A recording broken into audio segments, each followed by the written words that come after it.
This is Radio Free Asia from Washington, D.C. The following program is in Uyghur.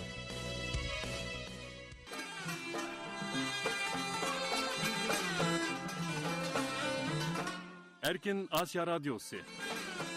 Erkin Asya Radyosu.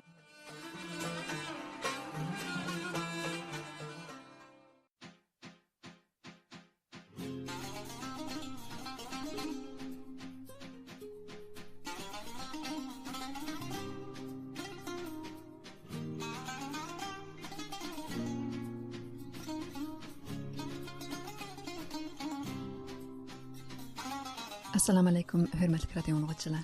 Anlatışımızğa xoş gəldinglər. Anlayatqanыңlar Erkin Asiya Radiosu'nun 1 saatlik Uyghurca anlatışı. Amerikanın paytaxtı Washington'dan anlatış beriyatımız.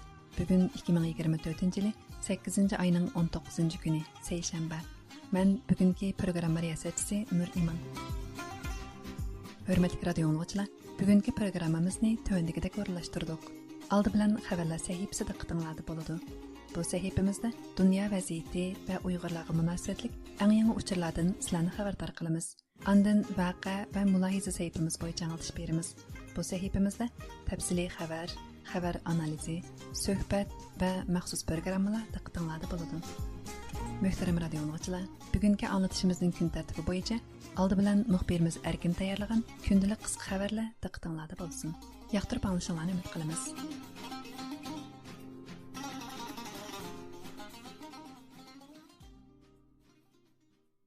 Xitayda yerlik hökumətlərinin qarzi işib ağır maliyyə məsələsiga aylanğan. Öymülük bazarı kasatlashib, işsizlik artqan. Chet el məbləğinin Xitaydan çəkinib çıxışı tezləşib, iqtisad kasatlashgan bir vaqtda Amerika bilan Xitay pul muomala muqimligi to'g'risida hamkorlik kelishimi imzolagan. Amerika taratqularida pul muomala hamkorlik kelishimining 15 va 16 avgust kunlari ikki taraf maliyyə xizmat korpusining Shanxayda o'tkazilgan yig'inida imzolanganligi qayd qilinmoqda. Amerika CNBC kanalının xabar qilishicha, kelishim Amerikaning muavin yordamchi moliya ministri Brenton Neyman bilan Xitoy Xalq bankisining muavin mudiri Xuan Changning orasida o'tkazilgan bir qatimliq moliya xizmat korpusi suhbatining bir partisi ekan.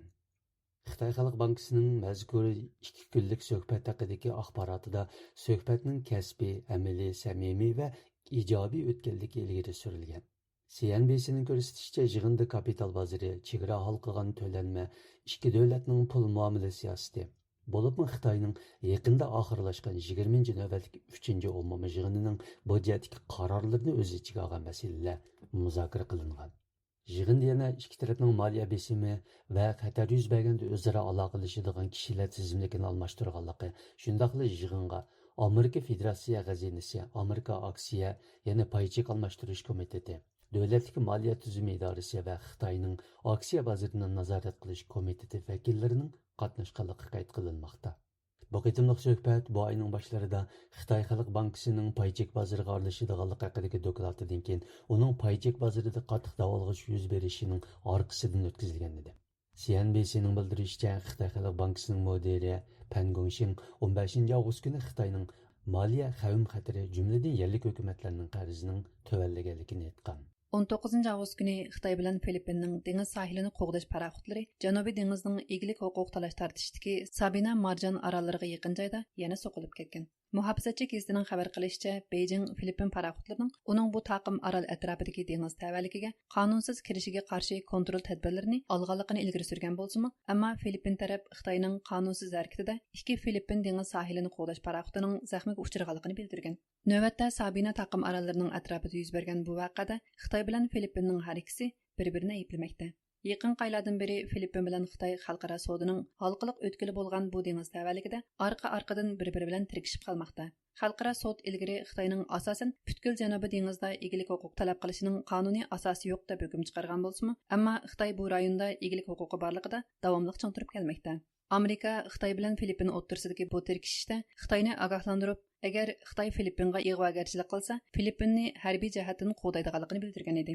Muhofizachi gazetining bildirishicha, Xitoy dengiz sohilini qo'g'dash qismlarining bayonotchisi Geng Yu Filippin paraxotining dushanba kuni ataganda Xitoy paraxotini qasddan so'qib o'tganligini ilgari surgan.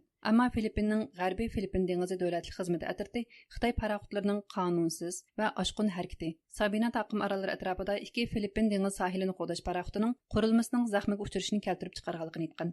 Ma'lum bo'lishicha, voqea yuz bergan Sabina taqim orollari Filippinning Palawan oroliga 140 kilometr, Xitoyning Hainan oroliga 1000 kilometr keladi ekan.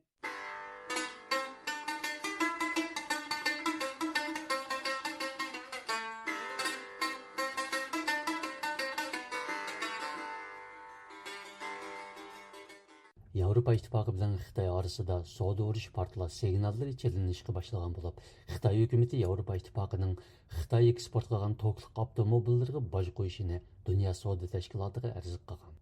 Yevropa İttifaqı Xitoy hukumatining Xitoy to'qliq avtomobil sanoatini qo'shimcha yordam bilan ta'minlab, adolatsiz raqobat paydo qilish bilan ayblab kelgan edi. Yahoo Moliya xabarlari to'g'rining bildirishicha, Xitoy Savdo Ministrligi Yevropa İttifaqının Xitoy to'qliq avtomobillarga 48% gacha boj qo'yish qarorining qonunsiz ekanligini ilgari surib, Dunyo savdo tashkilotining kesim chiqarish mexanizmiga rasmiy arz qilgan. Xitoy Savdo Ministrligi bayonotchisining bu vaqtdagi bayonotida Yevropa İttifaqının qarori paket va qonuniy asoslardan jiroq bo'lib, Dunyo savdo tashkilotining belgilamalariga xilof. Shundaqla bu klimat o'zgarishiga qarshi yer shariviy hamkorlikqa buzg'unchilik qilgan deb ko'rsatgan. Kishilik huquq tashkilotlari Uyg'ur majburiy emgakining Xitoy to'qliq avtomobil sanoatining material pishiqlab ishlash bosqichiga markazlashganligi sababidan kishilik huquq embargosi qo'yishga chaqiriq kelgan bo'lsa-mu, ammo Yevropa komissiyasi bu yil 7-oyda to'qliq avtomobil ishlab chiqarishiga Xitoyning qo'shimcha yordam berish sababidan bosh qo'ygan.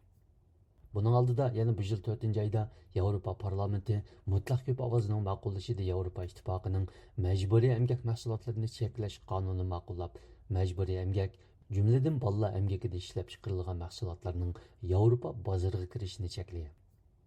Bu qonun kishilik huquq tashkilotlarining qarshilashiga erishgan bo'lsa-mu, ammo uning Uyg'ur majburiy emgak mahsulotlarini unumli to'sishi savol paydo qilgan. Bu qonun chiqarilib uzun o'tmay Xinjiang pomidori mahsulotlarining Yevroasiyo o'rta liniya transport yo'li orqali Italiyaga kirganligi ma'lum bo'lgan.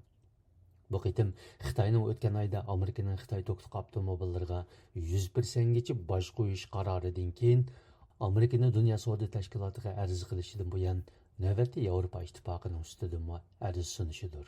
Sabiq Kambodja podshohi Nurodom Sihanoqning Uyg'ur elida ziyoratda bo'lishidan 54 yil keyin navbatdagi Kambodja podshohi Nurodom Sihamoni Uyg'ur elida ziyoratda bo'lib, Xitoyning irqiy qirg'inchiligini inkor qilish harakati bo'lgan Xinjiang hikoyasini yaxshi so'zlash diplomatiyasida rol olgan.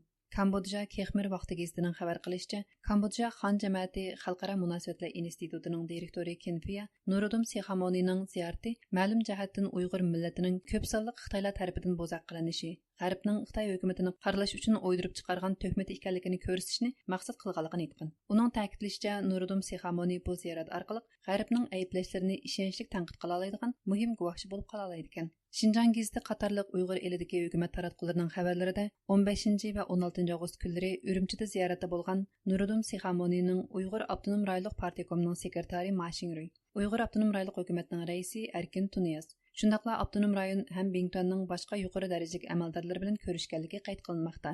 Ma'lum bo'lishicha, ko'rishishda Ma Xingruy hozir biz Xitoy Kompartiyasining yangi davrdagi Xinjiangni idora qilish strategiyasini to'liq, to'g'ri va atrofliq yo'lga qo'yib, uning davlat umumiy vaziyatidagi strategik o'rnini nuqta qilyapmiz degan. Bu Kambodja podshohining yaqinqi 54 yilda ikkinchi qatim Uyg'ur elida ziyoratda bo'lishidir. Sobiq Kambodja podshohi Nurodom Sihanoq 1970-yili Uyg'ur elida ziyoratda bo'lib, ayni vaqtdagi Uyg'ur Avtonom rayonlik inqilobiy komitetining raisi Sayfiddin Azizi tarafidan kutilingan edi. Bu qatim Kambodja podshohi Amerika hukumati va davlat majlisi, shundaqla 10 g'arb parlamenti Xitoyning Uyg'urlarga irqiy qirg'inchilik yurgizganligini e'lon qilgan bir vaqtda Uyg'ur elida ziyoratda bo'lib, bu masalada Xitoyning tarafini tutgan. Halbuki Kambodja xalqining o'zimi 1970-yillarda kommunist Xitoyning qo'llashida hokimiyat beshiga chiqqan Qizil Kexmirning qirg'inchiligiga uchrab 3 milliondek odam o'lgan edi. Xitoyning Rossiyadan setib olib Shanxay atrofida sayohatchilarning ko'rgazma qilishiga ishlatayotgan sobiq Sovet Ittifoqi dengiz armiyasining Minsk nomli kona aviamatkasiga 16 avgust juma kuni o't ketib kuyib ketgan. Amerika ismli xabarlar to'g'ri CNNning Xitoy taratqullaridan naql keltirib bergan xabarda qayd qilinishicha, Minsk nomli bu aviamatka yaqinqi 8 yildan beri Jiangsu o'lkasidagi Nantongning Changjiang daryosi eg'izida langar tashlab to'xtatib qo'yilgan ekan. Xabarlarda bu aviamatkaning harbiy bog'chaga aylantirish uchun yenglash ilib berayotganda o't ketganligi, o'tning juma kuni tushdan keyin tutishib 24 soatdan keyin aran o'chirilganligi qayd qilinmoqda. Minsk nomli bu aviamatka Xitoyning Rossiya yoki Ukrainadan setib olgan sobiq Sovet Ittifoqi dengiz armiyasiga tava ikkinchi aviamatkasi hisoblanadi. Xitoy hukumati burun Ukrainaning sobiq Sovet Ittifoqidan qolgan Varyag nomli aviamatkasini laylimi qimorxona qilish nomida setib olib, Turkiyaning Istanbul bo'g'zi orqali Xitoyga olib kelgandan keyin harbiy aviamatka qilib o'zgartib, uning ismini Leoning nomli aviamatkaga o'zgartgan. Yerlik doiralar o't ofatida odam o'lish voqealarining bo'lmaganligi, navbatda o't ofatining sababi tekshirilayotganligini aytgan. CNNning bildirishicha, Xitoy taratqularida o't ofatining bu aviamatkani harbiy bog'chaga aylantirish planiga savol paydo qilganligi, bir Xitoy amaldorining o't ofati bu turning istiqbolliga bak ko'p aniqsizliklarni ilib keldi deganligi qayd qilinmoqda. Minsk nomli aviamatka sobiq Sovet Ittifoqi dengiz armiyasining Kiyev darajalik 4 aviamatkasining biri bo'lib, 1970-yillardan 1987-yilgacha bo'lgan oraliqda yasalganligi ma'lum. CNNning bildirishicha, sobiq Sovet Ittifoqining Tinch okean flotiga saplab berilgan bu aviamatkani 1991-yili Sovet Ittifoqi parchalangandan keyin Rossiya o'tkazib olib, 1993-yili sotgan ekan. Hürmetli radio dinləyicilər, Amerikanın paytaxtı Washingtondan anlatılan 1 saatlik Uyğurca anlatışımız davam qılıbdı. Əmdi vaqe və mülahizə səhifəmiz boyunca anlatış berimiz. Bu səhifəmizdə öz müxbirlərimiz və dünyanın hər qaysı joylarında turuşluq ixtiyari müxbirlərimiz tayyorlagan təfsili xəbər analizi, söhbət və məxsus proqramlar diqqətinizdə болады. Yaxtırıb anlayasınızlar. Yaqında Türkiye ve Mongoliya arxeologları qadimki Uyghur imperiyasının fəaliyyət mərkəzlərindən biri bolğan Mongoliyanın Orxun daryosi vadisida arxeologiyalik qizish elib berib, Uyghurlarning 7-ci əsrdəki şəhərçilik tarixiga aid muhim arxeologiyalik bayqashni yo'riqlikka chiqargan.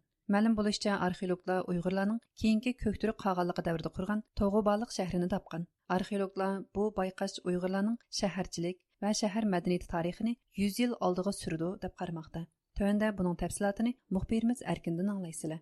Türkiye ve Mongoliya arxeologlarının yakında Mongoliyanın şimalideki Orxun daryasının bir tarmaqı bolğan Tuğul daryosi vadisi. Yani qadimki Uyghur tarixi hüccətləridəki Tuğlar daryosi vadisi deyilib barğan arxeologiyalik qazışda 9 oğuzlarning, yani 8-ci əsrlərdəki Orxun Uyghur imperiyasını qurğan asaslıq Uyghur qəbilələrinin g'ayib bolğan şəhəri Toğubaliqning o'rnini bayqagan. Toğubaliq tarixda Uyghur 9 Oğuz qabilələrinin yaşagan və miladi 715-yili 9 Oğuz Uyghur qabilələrinin keyinki türk qağanlığına qarşı uruş qılğan joyi bo'lish bilan tonulmaqda edi. Arxeologlar bu şəhər xarabəsinin tepilişi Uyghurlarning şəhərçilik və şəhər mədəniyyəti tarixini 100 yil oldiga sürgənligini ilgari sürməkdə. Toğubaliqning keyinki türk qağanlığı Xitoyning Tang xandonligiga beqinib qolgan milodi 630-yillardan milodi 680-yillargacha bo'lgan oraliqdagi xaroblashish davrida qurilgan bo'lishi mumkinligi qayd qilinmoqda. To'g'ubaliq, ya'ni Sharqiy Baliq shahrining ismi ikkinchi ko'kturuq qag'anligining mangu tosh butiklarida, shundaqla Tang sulolasining tarixiy hujjatlarida tilga ilingan bo'lsa-mu, ammo milodi 840-yili Orxun Uyg'ur imperiyasi yig'ilib, Uyg'urlar janub va g'arb yo'nalishlariga, jumladan qadimgi ona tuproqlarining bir qismi bo'lgan Sharqiy Turkistonga ko'chishdan keyin tashlanib qolgan bu shaharning o'rni hozirga qadar bir sir bo'lib kelgan edi. Bu qitimliq arxeologiyalik qazish turining mas'uli İzmir Katip Çelebi Üniversiteti Cemiyeşşünaslık ve İnsansşünaslık Fakültetining müdiri, Türkolog Profesör Şaban Doğan 14 avgust radiomizning vaqtiki maxsus ziyoratini qabul qilib, Birleşme Arxeologiya atritining bu qitimliq qazishda bu joyning To'g'ubaliq ekanligini isbotlaydigan bayqashlarga erishganligini bildirdi. Bu Türk-Moğol ortak ekibi tarafından yapılan kapsamlı bir kazının hikaye. Şaban Doğanmanlık dedi. Bu Türk Mongol Arkeologiya Atreti tarafından elip verilgan hemkarlaşma keziş türeydi. Tarihi mənbələrdə Toğubalıq tilgə ilingan bolsunmu, lekin onun qaysı joyda ekanligi aniq emas edi. Bo'libmi biz Mongoliya arxeologları bilan bo'lgan muzokiralarimizda kezish elib olgan joyning Toğubalıq bo'lishi mumkinligini qiyos qilishgan edik. Xizmatdoshlarimiz bilan elib olgan kezishda bu joyning Toğubalıq ekanligi rasmiy o'tirg'a qo'yildi. Bu joydagi bir bino xarobasidan tepilgan buyumlar buning Toğubalıq ekanligini rasmiylashtirdi. Şaban Doğan'ın qayd qilishicha bu xarobalık tarixiy manbalarda Toğubalıqning o'rni deb xotirlangan bo'lsa-mu, ammo burun kishilar bu joyni Xitoy tarixnomalaridagi Liao sulolasi, ya'ni Xitoylarga oid o'ltiraq makon degan qarashda bo'lib kelgan. Lekin bu qitim arxeologlar bu xarobalıqdagi bir bino temining ostingi qatlamidan Uyg'urlarning Toğubalıq shahriga tava sapal qochilarni topgan. Şaban Doğan Toğubalıqni Uygurlardan keyin Xitoylarning ishlatganligini ta'kidlaydi. Biliyorsunuz kaynaklarda bahsedilen Toğubalık Profesör Şaban Doğan kenarında tarixiy manbalarda Toğubalıqning Toğular daryosi bo'yida ekanligi xotirlangan. Mongoliyada nurg'un shahar xarobalari bor. Bularning ichida bir qancha shahar xarobaligi Toğubalıq atrofiga joylashgan. Hozirgacha bu xarobalıqlar Xitoylarga tava deb qaralib keldi. Hatto bu xarobalıqlarda arxeologik kezish elib berilgan. Lekin Xitoylarga tava deb qaralgan bu xarobalıqlardan Uyg'urlarga, ya'ni 9 Oğuzlarga oid sapal chinlarning chiqishi arxeologlarning diqqatini qo'zg'adi. Biz bu xarobalıq atrofidagi bir binoning qoldiq o'rinda kezish elib bordik. Mening xizmatdoshlarim bu bino xarobasining temining ostidan Uyg'urlarning sapal chinlarini topdi. Profesör Şaban Doğan'ın qayd qilishicha, ilgari Xitoylarga tava deb qaralib kelgan bu xarobalık uningdan ilgariki davrlarda Uyg'urlarga oid bo'lib, keyinroq bu shaharni Xitoylar ishlatgan ekan. Amerikadagi Ipak yo'li madaniyat tadqiqotchisi doktor Qahar Barat Toğubalıq shahrining ismi Xitoyning kona yangi tongnomalarida uchraydiganligi, bu shahar Köktürk qag'alligining mangu toshlarida tilga ilingan bo'lsa-mu, biroq uning hozirga qadar ma'lum bo'lmay kelganligini bildirdi. Toğubalıq Uyg'urlarning qurgan eng dastlabki poytaxt shahri. Tarixda Toğubalıq deb Orxun yozimlaridan bor, Xitoychilardan bor, lekin naligini o'qimaymiz. Hozir tepilgan bo'lsa, bu nayt yaxshi bo'libdi. Xitoydagi asosan Chu Tangshu, Shin Tangshuda asosan yozildi. Orxun mangu toshlarda Toğubalıq deb yozgan. Qahar Baratning 15-avgust vaqtdagi ziyoratimizni qabul qilganda ta'kidlashicha, Mongoliyada Uyg'urlarga oid bo'lgan nurg'un shaharlar Orqun Uyg'ur imperiyasi davrida qurilgan bo'lsa-mu, ammo Toğubalıq uningdan burungi davrga vakillik qildi ekan. Orxun Uyg'ur mangu tashlari deydi. Qonchuy uchun baliq soldim, Soğdular uchun, Qonchuylar uchun, Gongju deganim, Maliklar uchun shahar soldim.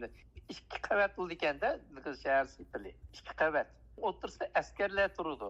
Qonchuy turadigan kichik sepilning ichida yana bir kichik darvoza, uningdan chiqqandan keyin yana bir kichik sepil o'yli va uning ichida haqiqiy podshohlar Qonchuy, xon bilan Qonchuylar turdi. Bu vaqtda 760-yillar to'g'ri kelgan bu boshqa bir tarix. Toğubalıq degani bu boshqa tarix. Birinchi Türk xonligidan keyin bo'lgan bir davr. 630-yildan keyin silingan shaharlar. Profesör Şaban Doğan Toğubalıqning tepilishi Uyg'urlarning shaharchilik tarixini 100 yil oldiga suradiganligini qayd qilmoqda.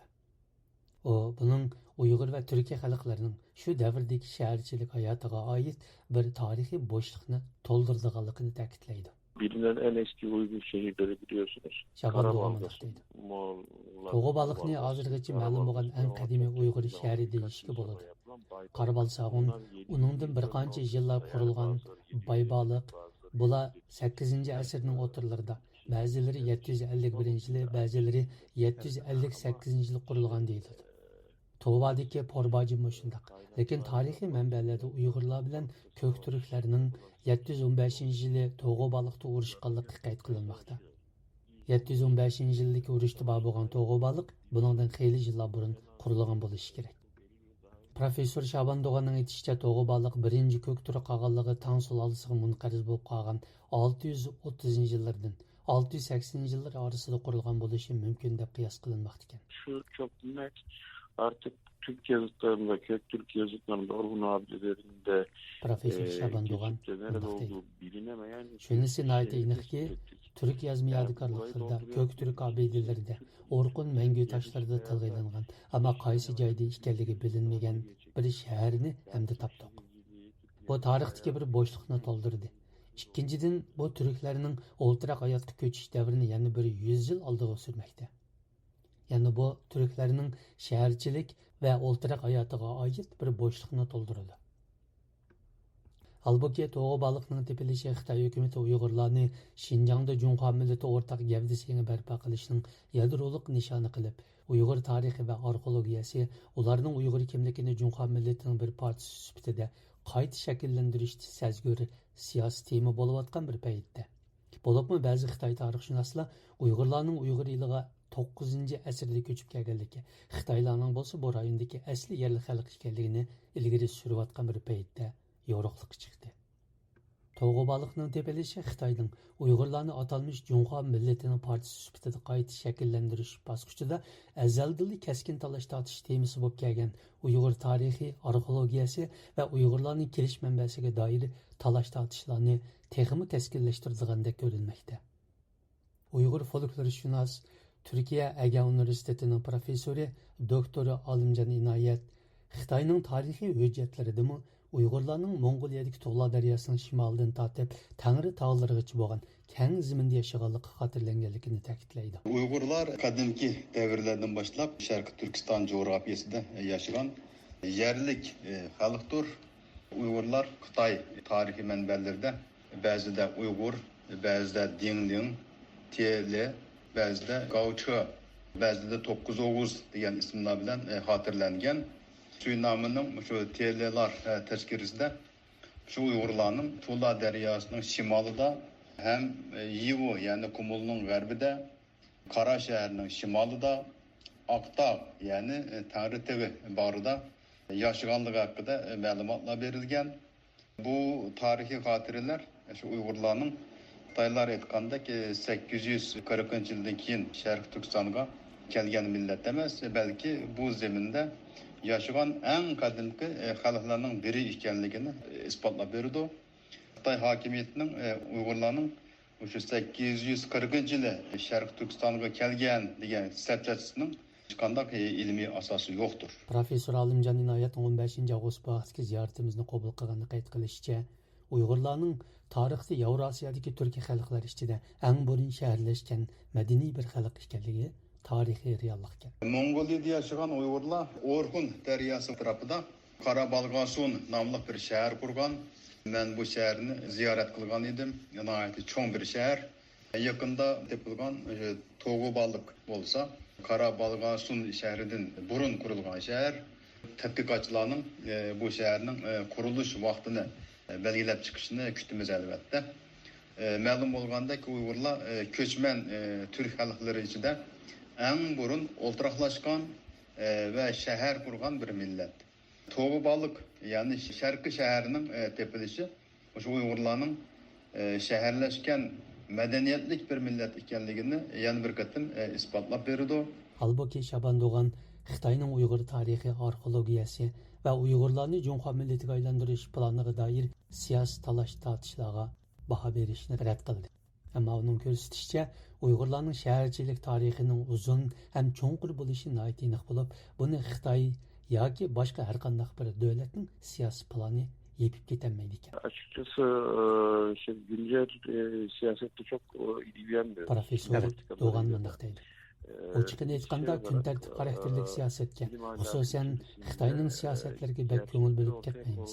Biz faqat ilm axloq ramkasi ichida haqiqatni o'tirib qo'yamiz. Biz shunday qaraymiz. Nima o'ylasak, ikkilanmay so'zlaymiz. Ammo turk shaharchilik va madaniyatining nihoyat cho'nqur va qadimiy ekanligi aniq. Bu Xitoy yoki boshqa bir davlatning siyosiy harakatlari bilan yepib ketgan bo'ladigan bir masala emas. Ma'lum bo'lishicha, To'g'il daryosi, ya'ni Tug'la daryosi vodisidagi bu qitimliq arxeologiyalik qazish Turkiya Turk ishbirligi va koordinatsiya idorasining yordamida olib berilgan. 30 kishi qatnashgan bu arxeologiyalik qazishni Türkiye İzmir Katip Çelebi Üniversiteti'nin Cemiyeşşünaslık ve İnsanshunoslik fanlari fakultetidagi tadqiqotchilar bilan Mongoliya Fanlar Akademiyasining Arxeologiya institutidagi tadqiqotchilarning hamkorlashib ilib borganligi qayd qilinmoqda. Xitoy hukumati Uyg'ur rayonida sayohatchilikning zo'r iqtisodiy unum yaratganligini davron selayotganda, Uyg'ur elidagi bir qism masjidlarning Xitoy sayohatchilarga ichib etilishi, hatto bir qism masjidlarning Xitoy sayohatchilari ko'ngil ochadigan bazmixonlarga aylantirayotganligi oshkorlanmoqda. Bu haqoratlik ko'rinishlar muhojiratlik Uyg'urlarning noroziligi va qattiq g'azabini qo'zg'amoqda. Holbuki islom dinining izzat hurmati va sha'niga haqorat hisoblanadigan bu qilmishlarga qarata musulmon davlatlarining sukut turib olishi dunyo jamoatchiligida kuchli norozilik va savol paydo qilmoqda. Tövəndə diqqətinizə muxbirimiz Mehribonning bu vaqtda tayyorlagan maxsus programmasida bo'lsin. Yaqindan buyan Uyg'ur elida Xinjiang madaniyat sayohatchiligi yo'lga qo'yilib, yuqori iqtisodiy unum yaratayotganligi Xitoy taratqularida bas-basda xabar qilinmoqda. Albuki Xitoy taratqulari ko'k ko'tarib tashviq qilayotgan atalmish Xinjiang madaniyat sayohatchiligida 2017-yildan buyan Uyg'urlarning namoz o'qishi cheklangan bir qism masjidlarning Xitoy sayohatchilariga ichib etilganligi, hatto bir qism masjidlarning Xitoy sayohatchilari ko'ngil ochadigan bazmixonlarga aylantirilganligi aşkarlanmakta.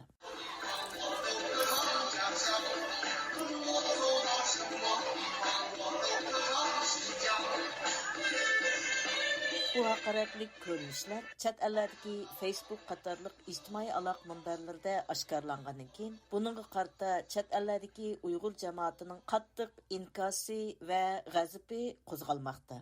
Amerika Uyg'ur birlashmasining raisi Alfidar Iltabir xonim Xitoy hukumatining Uyg'urlar uchun muqaddas joy hisoblanadigan masjidlarni bazmixonalarga aylantirishdek qilmishlari muhojiratdagi Uyg'urlarning qattiq g'azabini qo'zg'aganligini bildirdi. Bu xabarlarni ko'rib, nayt ko'nglimiz yerim bo'ldi.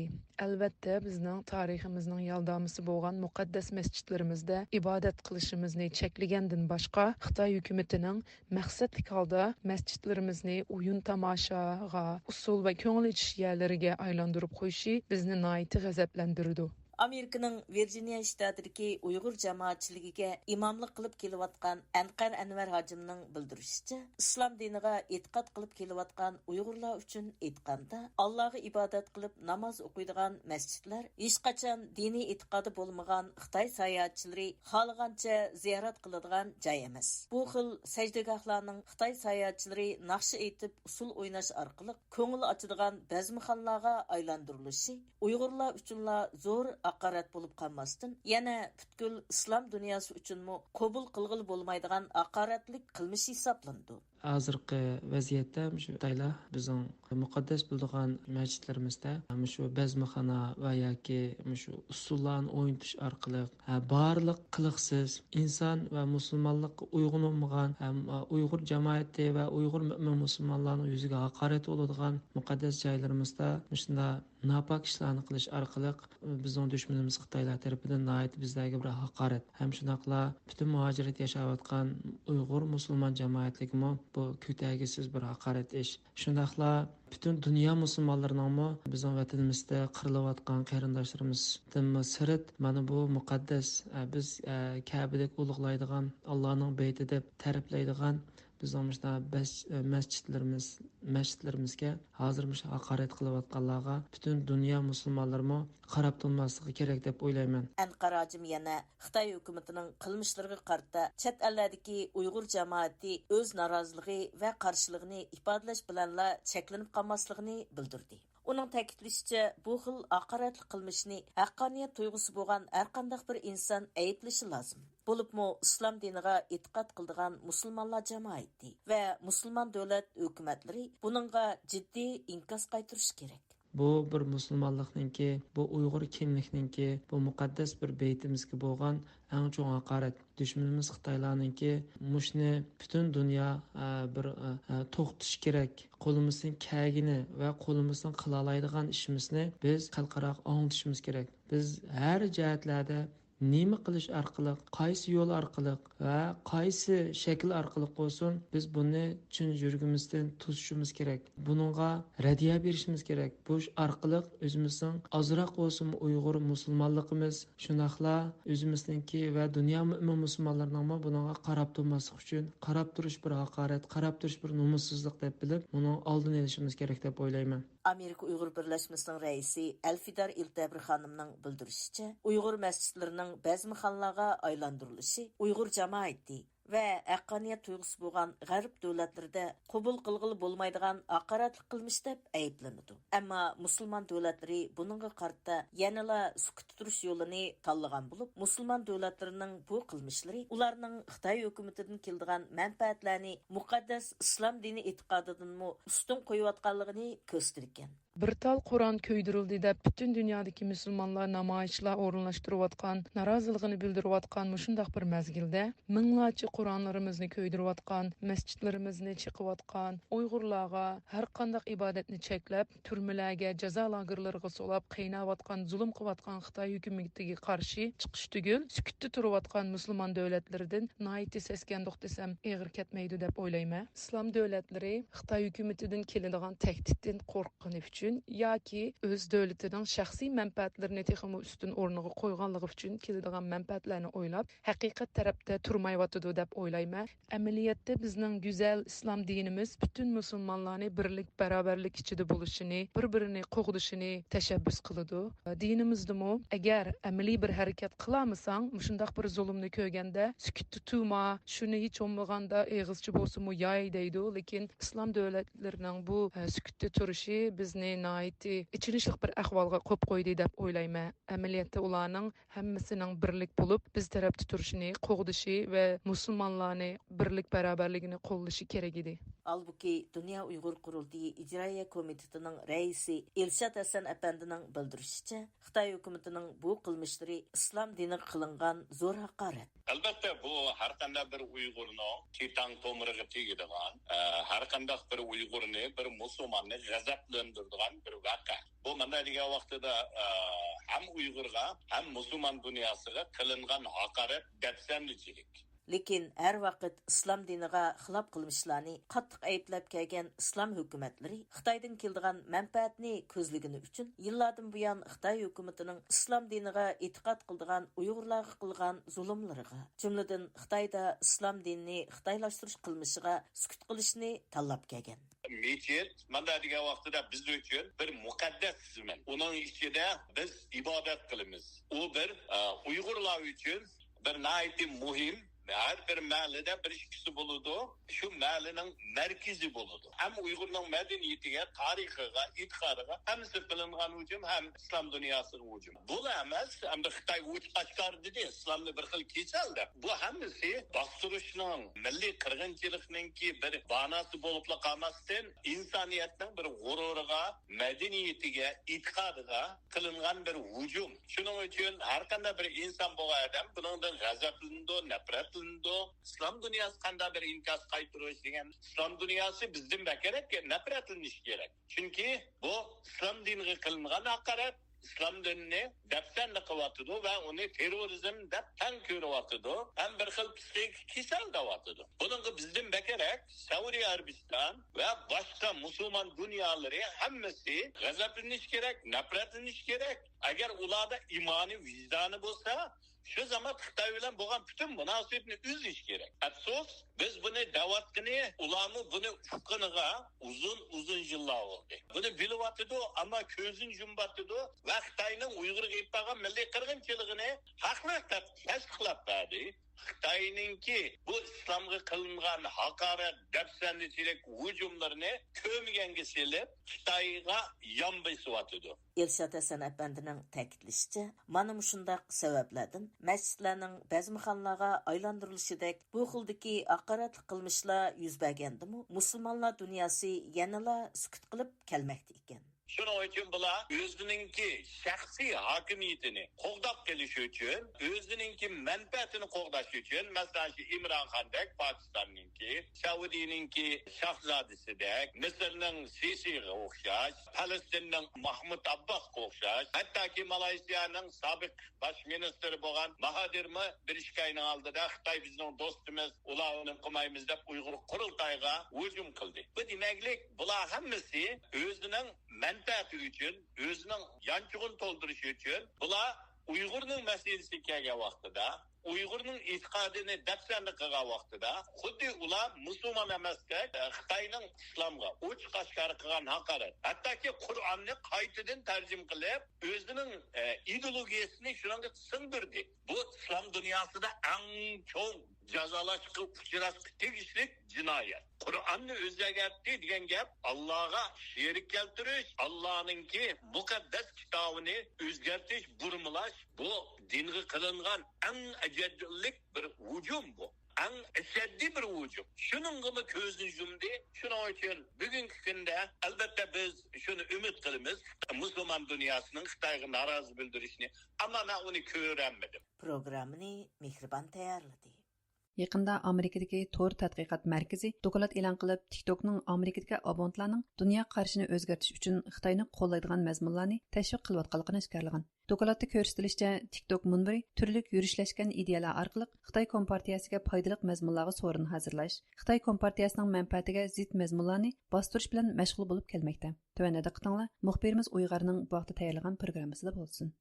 Amerikadagi Tor tadqiqot institutining tadqiqot natijasidan ayon bo'lishicha, TikTok faqat ommaviy ko'ngil ichish so'pisi bo'lib qolmay, balki yana Xitoy hukumatini tanqid qiladigan hikoyalarni bostirish, Xitoy kompartiyasining qo'llaydigan mazmunlarni tashviq qiladigan qurolga aylangan. NCRI'ning bu vaqtdagi doklatiga qaraganda, ijtimoiy taraqqiy so'plarining jamoat fikriga ta'sir ko'rsatish va geosiyosiy tonishini shakllantirishdek yoshirin kuchi alohida gavdalantirilgan. Bo'libmi Amerikadagi yosh abonentlar orasidagi ta'siri alohida tilg'anilgan. Uyg'ur kishilik huquq qurilishining tadqiqotchisi Dr. Henrik Shajeski bu doklad haqida fikr bayon qilib mundoq dedi. The findings of the report essentially talk about three major ways in which this is being done. This is, of course, the bias through the TikTok's algorithms to focus on pro-CCTV. Doklad tepilgan natijalar asosliq 3 xil usulda bayon qilingan. Oldi bilan Xitoy kompartiyasiga foydali. Buningda TikTokning algoritmlarining mazmunlariga yo'l qo'yilib, Xitoy kompartiyasining manfaatiga zid mazmunlar bostirilganligi ko'rsatilgan. Dokladning keyingi qismida Xitoy kompartiyasiga foydali bo'lgan mazmunlarning organik holda tuzilmay, hukumat bilan aloqasi bo'lgan organlar va shaxslar tomonidan tuzilganligini o'ttirib qo'ygan.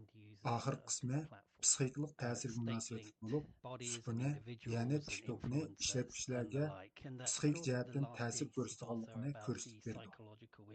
Showing that these likely biases are intended to have a psychological impact on the end users of this platform. Umumiysi qilib aytganda, algoritmlarning ko'pincha axborot vositalari va ta'sir kuchi bo'lgan davlat bilan munosabatli shaxs va o'rinlar yo'l qo'ygan bo'lib, Xitoy kompartiyasining qo'llaydigan mazmunlarni qo'llagan.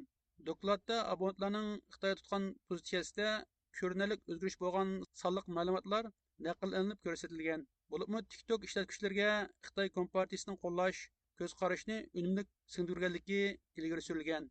Amerikadagi Rand siyosat tadqiqot markazi strategiya va xavfsizlik mutaxassisi Raymonko bu doklad haqida to'xtalib mundoq dedi. Specifically what the algorithm produced, and yes, it is owned by ultimately by a Chinese company. Chinese companies are ultimately beholden to the Communist Party. But I think it's important to remember that it's not like the central... Konkret qilib aytganda TikTok algoritmlar orqali Xitoy kompartiyasiga foydali mazmunlarga yo'l qo'yib, Xitoy kompartiyasining manfaatiga zid mazmunlarni bostiradi. Garchi nomda TikTok bir kishi ig'dorchilik qilgandek ko'rinsimi, amaliyotda u bir Xitoy shirkati. Demak, bu shirkat Xitoy kompartiyasiga beqinadi degan gap.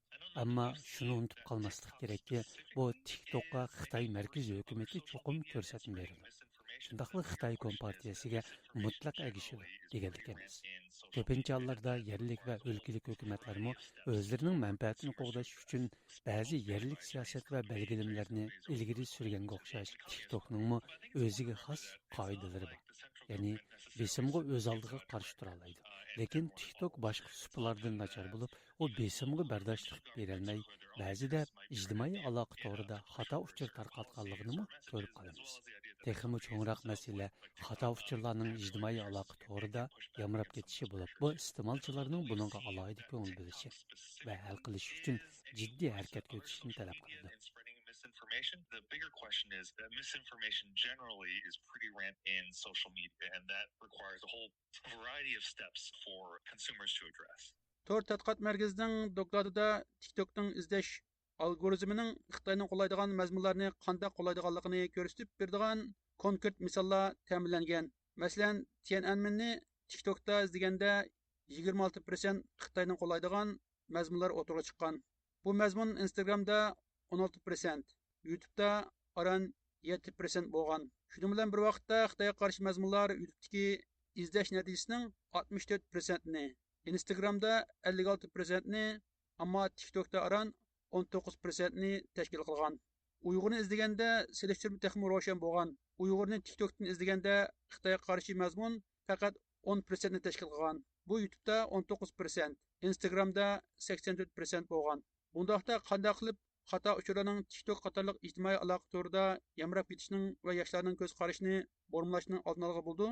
İnsanshunos va Chex Cumhuriyatidagi Palaki Olomouc Universitetining tadqiqotchisi Dr. Ronnie Sternberg bu savolimga javob berib mundaq dedi. TikTok pul tepishni o'ylab, ya'ni iqtisodiy manfaatni o'ylab, qoida prinsiplarga rioya qilmaydi. Yolg'on aytadi. Axloqli emas. Buning ta'siridan qutulish uchun TikTokni oz ishlatish yoki hech ishlatmaslik kerak. Men hozir reportni o'qib chiqdim. Amerika va Yevropadagi TikTok degan Xitoydagi Douyin bilan bog'langan bo'lsa-mu, o'xshash shirkat emas. Meningcha Xitoydagi Douyin albatta Xitoy hukumatininki tashviqotni qilyapti. Lekin qarsam Amerika va Yevropadagi TikTokda Xitoyga qarshi chiqqan mazmunmi bor. U applarning hammasi pulni birinchi o'ringa qo'ydi. Shuning uchun qaysi mazmun ko'proq likes ham clicks ga erishsa, shuni qo'ydi. Shunga yo'l qo'ydi. Ularningki menzili pul tepish. Siyosiy ishlar ancha emas. Ammo ishlaydigan odamlarningki siyosiy ko'z qarashni ko'rgili bo'ldi, tushungili bo'ldi. Lekin app o'zi meningcha hammasi Facebook bo'lsin, Instagram, YouTube, TikTok hammasi pul tepishni birinchi o'ringa qo'ygan. Ashuna qilishga ta'sir qilishga tirishdi. Ular hamma ashuna aldamchilik shu texnikani ishlatdi. Ular hammasi shu ishlatgan odamlarningki psixik salomatligini o'ylamaydi. Men demoqchi bo'lganim TikTok yaxshi emas. Biz TikTokni ishlatmasak yaxshi bo'ladi. Ozroq ishlatsak, ham Instagram, Facebook degandek uni ozroq ishlatsak-mu yaxshi bo'ladi deb o'ylayman. Qadrli radio anglovchilar, bu programmani Washingtondan Uyg'ur tayyorladi. 17-18 avgust kunlari Shvetsiya poytaxti Stokgolmda Nobelning yurtida Ming uy va mashrab nomli muhojiratdagi Uyg'ur farzandlarini uchrashtirish va tarbiyalash temi qilingan faoliyat olib berilgan. Mazkur faoliyatga Yevropaning har qaysi davlatlaridan kelgan 20 dan ko'p Uyg'ur yosh o'smir qatnashgan bo'lib, Uyg'ur madaniyati, tarixi, san'ati va urf-odatlari bilan tanishib chiqqan. Tuvanda Shvetsariyada turishliq ixtiyoriy muxbirimiz Habibulla Izchi bu vaqtda tafsiliy ma'lumot berdi.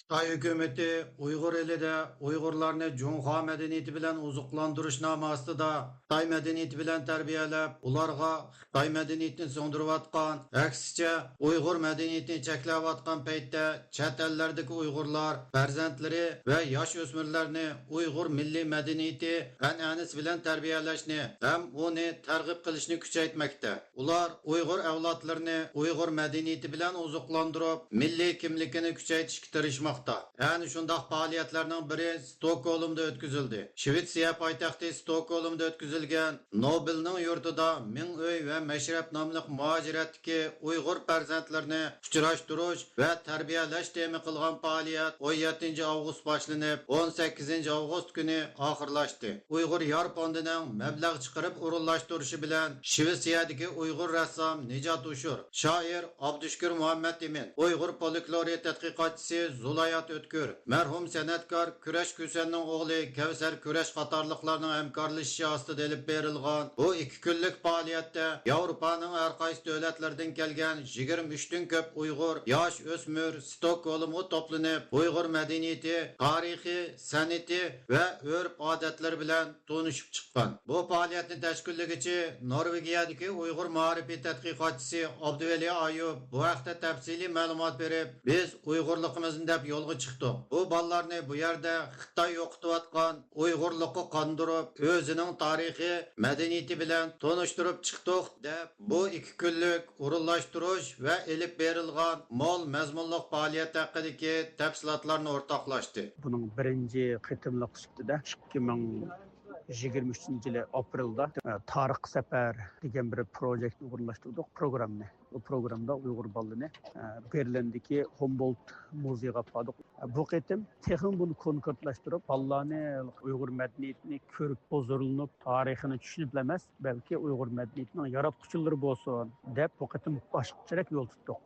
Masalan, burun bilsa faqatlam Uyg'ur madaniyatini tushundirgan, tarixini izohlagan bolalarni tarixga sayli qildigan. Lekin bu qitim biz bolalarni bugun ko'proq izlandirdik, ya'ni Uyg'urlarningki sargazchilik degan hunarini o'rgatdik bu qitim bolalarga. Zulayat xonimdan sargazchilik nima ekanligini, uning gul nusxalarini, uning naqshlarini o'rgandik. Ikkinchisi ressam Nicat Uşur shu Ming Oyni tadqiq qilgan Ming Oy rasmlarini Uyg'ur bolalarga Ming Oy rasmlarining qanday sızılğanligini degan shoir Abdüşkür Muhammed Uyg'ur adabiyotini tushundirdi. 2 kunlik bu faoliyatda yoshlarga Shvetsiyadagi ressam Ming Oy tadqiqotchisi Nicat Uşur qadimiy Ming Oylarning yasalishi, Ming Oy tam rasmlarining bo'yilishi va Uyg'ur tarixining eng munavvar o'rnaklaridan biri bo'lgan qadimiy Ming Oy tam rasmlarining taqlidiy modelini yasash qatorliq faoliyatlar orqali bu bolalarni millatimizning shonliq tarixiy o'rnaklar bilan uchrashtirgan. Nicat Uşurmu ziyoratimizni qabul qilib, bu bolalarga Xitoy ma'rifining Sharqiy Turkistonda Uyg'ur farzandlarining ijodchanlik ro'yini bo'g'diganligi, Uyg'ur tarixining 50-yillardan keyingi madaniyat san'at sohasidagi o'zgarishlar haqida ma'lumot berdim dedi. Bizning shu diasporadagi vatan sirtidagi yosh o'smirlarimizga o'zimizning madaniyatini, san'atini yetkazish, o'zining yildizidan faxrlanish tuyg'usini olib keladi. Endi bu yerda birinchi kunni men boshladim.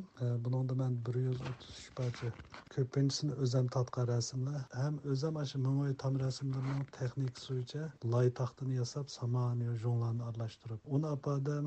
Ondan shu yerda shuni ko'rsatib turib, Ming tam rasmlari qanday shaklda kesilgan, Rossiya, Germaniyada emas, yana Angliya va boshqa davlatlardan bog'liq bizning rasmlar tarab ketganligi, bolalar degan keyin-keyindan savollarni so'rashib, o'zaro munozara olib berib, kayfiyat yuqori darajada o'tdan o'tdi. Adabiyotda bo'lsin, qo'l hunarda bo'lsin, rasmda bo'lsin, muzikada bo'lsin, o'xshamagan tarixiy davrlarimiz bir-birisiga qanday ulandi, qanday qilib hozirgacha keldi, shuni bekrak ta'kidladik. Hamda bolalarning tarixga bo'lgan ulanma tushunchasi kuchiydi.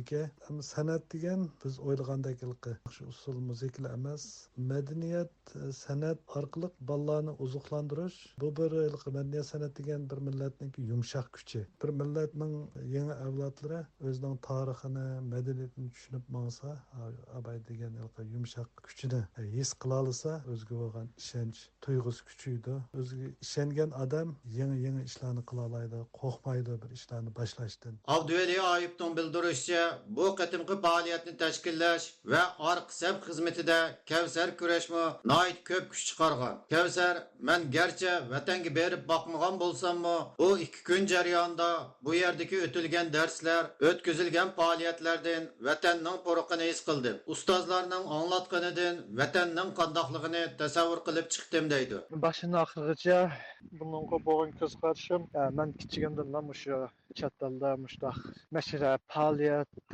workshop darslar qatnashib qilib kichigimdan qiladim, vatanni ko'rib boqmagan.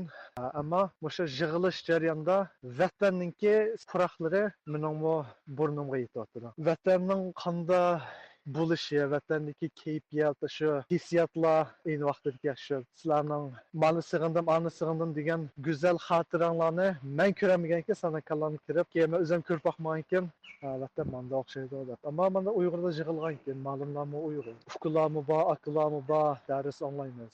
Mushu bir qisqa zamonning ichida bo'lsa-mu, azroq bo'lsa-mu bir vatanninki hissiyoti, sharoiti paydo bo'ldi. Bu faoliyatga qatnashgan bolalar faoliyat oxirida ayrılışqa ko'zi qiymagan holda xo'shlashgan bo'lib, faoliyatga qatnashgan bolalardan Xitoy kurash bu faoliyat nihoyat ahamiyatli bo'ldi deb o'zining bu faoliyat haqidagi ko'z qarashlarini bayon qildi. Assalomu alaykum, men ismim Xitoy kurash. Men shu Shvetsiyadagi 17-avgustdan 18-avgustda bo'lgan faoliyatga qatnashgandim. Mencha bu faoliyat bek ahamiyatli bo'ldi. Biz boshqa Uyg'ur yoshlar bilan uchrashib do'st bo'lib, boshqa davlatlardan kelgan Uyg'ur yoshlar bilan ham narsani o'rgandik.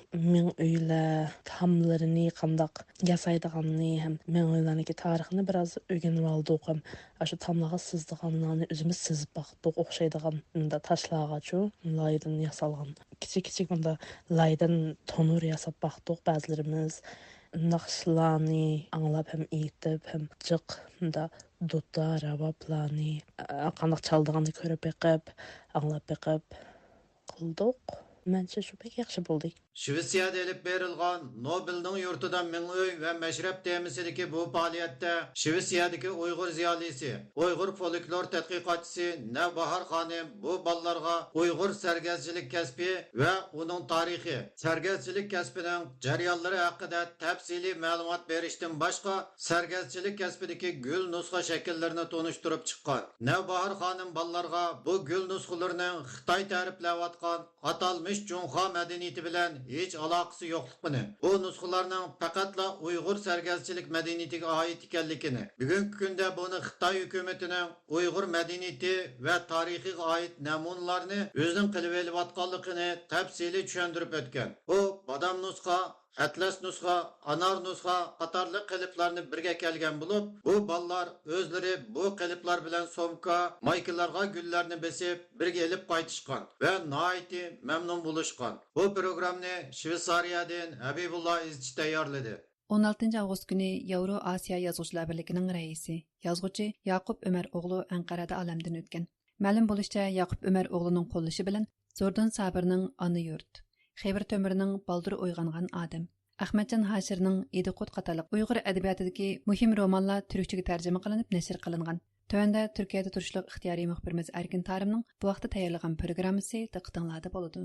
Uzun yıllardan bu yan Türk dünyası edebiyatı üçün zor töhfə qoşqan Yavrasiya Yazğıçılar Birliğinin reisi, Uyğur edebiyatının töhfəkar qolluğucusu, yazğıcı Yaqub Ömeroğlu 8. ayının 16. günü etdigəndə Ankara'da alamdan o'tdi. Bu munosabat bilan Dünya Uyghur Qurultayı Vaqfisi, Dünya Uyghur Yazğıçılar Uyuşması, Türkiye'deki Şarkı Türkistan Ammavi Teşkilatları ve Uyghur ziyalileri ictimai taratqularda bayanat ilan qilib, öz ta'ziyelerini bildirdi. Dünya Uyghur Qurultayı Vaqfisining bayonotida merhum Doktor Yaqub Ömeroğlu Efendi'nin 30 yıldan bu yan Uyg'urlarni qo'llab kelgan kishi ekanligini, uning vafotining Türk dünyası edebiyatı, shu jumladan Uyg'ur edebiyati uchunmi cho'ng yo'qotish bo'lganligi bildirilgan. Dünya Uyg'ur Edebiyatçılar Uyushmasining 16 avgustda ijtimoiy taratqular orqali e'lon qilgan bayonotida mundaq deyilgan: 59 yoshda olamdan o'tgan Yaqub Ömeroğlu Efendi'ning vafotiga intayin qayg'urdik. Allah'tan onunğa cennet tileymiz. Merhumning Türk dünyası ve Uyghur edebiyatı üçün qılgan xizmetlerine minnettarlık bildiriş bilen birlikte onu məngü unutmaydıqallığımızını bildirimiz. Yavru Asya Yazğıçılar Birliği 2006 yılı Türkiye paytaxtı Ankara'da kurulgan bulup, Orta Asya Türkiye Cumhuriyetleri, Rusya Federasyası, ve her qaysı dövlətlərdəki türki millətlərdən bolğan yazğıcı ve şairlər əza bolğan çoğ təşkilatdır. Yevroasiya Yazğıcılar Birliği'nin başquruşu astıda Bengü Neşriyatı, Qerindaş Qalemlər ve Til Tədqiqatı namidagi jurnallar bar bolup, ular türki milletlerden bolğan yazğıcı ve şairlarning eserlerini tanlap Türkçe'ye tercüme kıldırıp neşir kılmakta. Yevroasiya Yazğıcılar Birliği 2020 yılıdan keyin Norvegiyada yaşavatkan Uygur şair Mütellip Seydullah'ның Soğuk Sahiller Katarlık 3 parça şiirler toplumunu Türkçe'ye tercüme kıldırıp neşir kıldırgan idi. Mütellip Seydullah Efendi Yakup Ömer oğlunu eslep mundaq dedi. Yevroasiya söz emidinki başlığı şundaqla Qerindaş Qalemlər jurnalınki baş tahrir Yakup Ömer oğlununki vafatı Türk dünyasına emas şundaqla Uyğur ədibiyyatı köngül bildigan chet eldiki muhaciratdaki Uyğur ziyalılar onun köngülünü yerim qıldı. Qısım mening ona ait köngül yerim boldu. Endi Yakup Ömer oğlu bilan mening tunuşum kelsak 2017 yıllarda tunuşqan. Ondan keyin men bir qism she'rlarni tarjima qilib Yakup Ömer oğlu efendimning qo'lidan chiqib atgan Qerindaş Qalemlər jurnaliga etken. Bana özününki Orta Asya'daki, yani Kazakistan'daki bir qancha Uyghur yazıcıların kitabını çıkarganligini, yani eğer mümkün bolsa, chet elde muhaciratda Uyg'urlarninki kitaplarını çıkarışınki bir arzusuna bağlılığını aytgan. Şundan keyin biz izchil aloqat keldik. Men bir qancha qatim Anqaraga bordim, ko'rishdik. Undan keyin meningki 3 kitobimni dengizga aytganlari, So'g'uq Soyil, Ayrilish Marsisi degan kitoblarni chiqardi. Yeni bir kitobimni ishlayotgan, uni chiqarmoqchi edi. Qirg'izistonning Bishkek shahridagi Turkiya Qirg'iziston o'rtaq qurgan Manas universitetida o'qituvchilik qilayotgan Kemal Bozok apandi Yakup Ömer o'g'lining yerini to'ldirg'ili bo'lmaydigan bir kishi ekanligini bayan kıldı. O mundaq dedi. Yakup Ömeroğlu, boşluğu kolay doldurulamayacak önemli bir Türk münevveriydi. Onu başka aydınlardan ayıran en önemli yönü, düşüncelerini fikir ikliminden fiil zeminine taşıyabilmesiydi desek, herhalde yanlış ifade etmiş sayılmayız. Onun bu kısa ömründe ortaya koyduğu eserler, bunun en büyük kanıtıdır. Yakup Ömeroğlu, ornunu toldurgulu bolmaydigan Türk ziyalisidir. Onun başka ziyalilardan farkı şu ki, o öz düşüncelerini emelileştirgen bir kişidir. Onun o'ttirg'a chiqargan eserleri bunun delilidir. O hayatını Türk dünyasıga atagan idi. Men onun bilan birga xizmat qilish fursatiga ega bo'lganligim uchun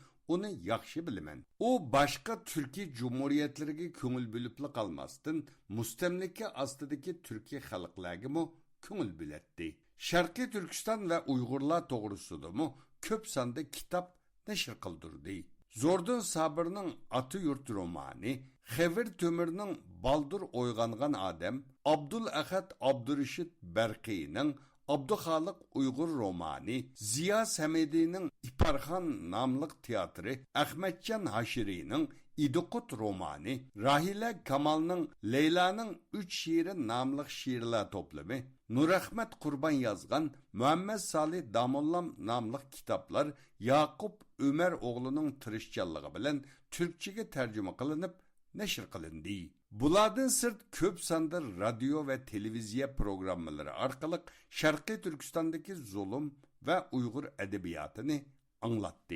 Yevroasiya Yazğıcılar Birliği bugünkü Şarkı Türkistan ve Kazakistan'daki Uygur yazgıcı ve şairlerinin köplegen romanı ve şiirlerini Türk tiliga tercüme kıldırıp neşir kıldırdı. Mütellip Seydullah Efendi, Yakup Ömer oğlunun hazırgıcı Uygurlarının edebiyatı, tarihi ve folkloru doğrusunda 13 kitap ve köp sanda makale, şiir, neşir kılganlığını, onun Uygur edebiyatı qo'shgan töpüsünün zor ekanligini eskertip o'tdi. Mengü nashriyati Yakup Ömer'ninki yetakchilik o'rnashib bo'lib, hozir qadar Türk dünyasida 500 dan ortiq adabiy kitoblarni nashr qilgan. Uning ichida Uyghur adabiyatiga alohida o'rin bergan bo'lib, hozir qadar 13 kitob nashr qilinib bo'lgan, yana bir 2 kitob nashr qilinish oldida edi. Merhum Yakup Ömeroğlu 2006 yılı Ankara'da Yevroasiya Yazgıcılar Birliği kurulgandan tatip reislik vazifesini ötep gelmekte. O 2008 yıldan tatip Xalqaralıq Mahmud Qashqari hikaye yazış musabaqası mukafatını tesis qilgan idi. Bu musabaqa Uygur ilini ve Uygurlarının ağır vaziyetini Türk dünyasıga anlatışta mühim rol oynamakta idi. Halkaralık Mahmud Qashqari hikaye yazış musabıqısının tunji qetimligida Türkiye'den Asuman Güzelçi Hanım 1964-yılı Türkiye'nin Kayseri şehriga yerleştirilgen Uygurlarning köçüş sergüzeştirleri tasvirlangan Köç namlıq hikayesi bilen birinci derecelik mukafotga erishgan edi. Bu musobaqaning 7. qetimligi o'tgan yili 11 ayda o'tkazilgan edi. Shoir Abdushukur Muhammad Efendi Yavrasiya Yazgıçılar Birligining Qarindosh qalamlar jurnalining Türk dunyosidagi eng nopozliq jurnal ekanligini mazkur jurnalda Uyghur şair ve yazgıçılarının köpligen eserlerinin ilan kılınganlığını Yakup Ömeroğlu'nun Uyghur edebiyatı koşkan töpüsünün zor ikenligini bayan kıldı. Bu Yavrasiya Yazgıçılar Birligining näşri akkar bolgan Qarindosh qalam nomidagi bu jurnal mı Uyghur şairlarining she'rlarini, hikoyalarini nashr qilib Türk dünyasida Uyghur edebiyatini tunishiga zo'r tök bilan qo'shgan. Yakup Ömeroğlu 1966 yılı Çankırı vilayetinde tug'ilgan bo'lib, Ankara Üniversitesining Çarva doktorluk kesbini bitirgenden keyin o'zi bitirgan maktabda o'qituvchi bo'lib qolgan. U gerçi Çarva doktorluk kesbini bitirgan bo'lsa-mu, ammo edebiyatga bo'lgan kuchli qiziqishi sababli keyingi vaqtlarda Türkiye xalqlarining edebiyoti, tarixi, madaniyati haqida ko'plagan faoliyatlarni elib borgan edi. Bu programmani Türkiye'nin paytaxti Ankara'dan Erkin Tarım tayyorladi.